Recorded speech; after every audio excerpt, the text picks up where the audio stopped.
কলকাতা কিচেনে স্বাগত। আজকে আমরা তৈরি করব কচুরলতি দিয়ে চিংড়ি মাছ কলা পাতায় ভাজা। 250 কচুরলতি নিলাম, খানিকটা চিংড়ি মাছ নিলাম, তারপরে লবণ দিয়ে দিলাম পরিমাণ মতন।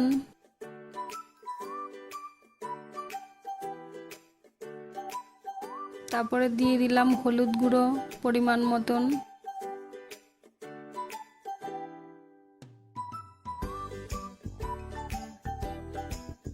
পরিমাণ মতন লঙ্কার গুঁড়ো দিয়ে দিলাম, যে যেরকম ঝাল খাবেন সেরকম দেবেন। আমরা একটু ঝাল খাইতে একটু বেশি দিলাম।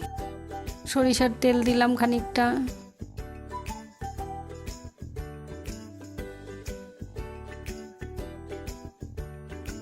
এবার ভালো করে মাখিয়ে নিতে হবে। চাইলে পেঁয়াজ কুচিও দিতে পারেন, আমি দেইনি। এবার ভালো করে মাখিয়ে নেব।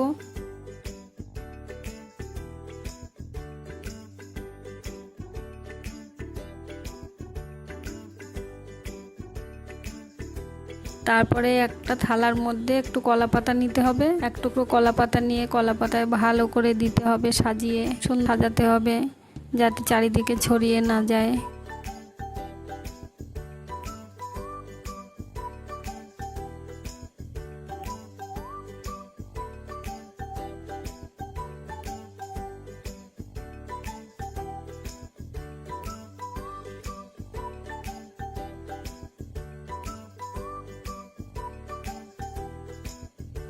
কলা পাতায় সাজিয়ে দিয়ে এখন গ্যাস জ্বালিয়ে শুকনো কড়াই বসিয়ে দিলাম।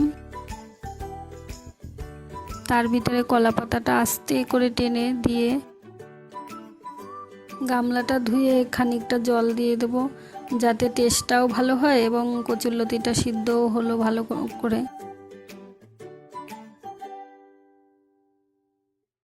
এবার ঢাকনা চাপা দিয়ে দেব।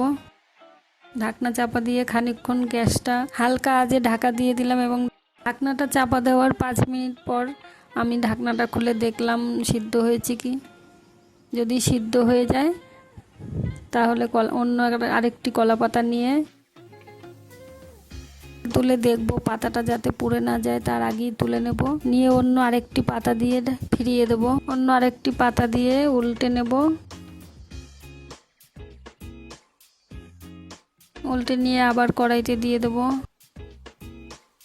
ঠিক আগের মতনই আবার জাল দিতে হবে শুকনো কড়াইতে দিয়ে।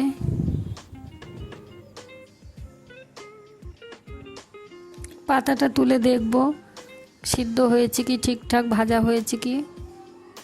আর একটু ভাজা হয়ে গেলেই আমরা এবার গরম গরম ভাতে সার্ভ করতে পারবো।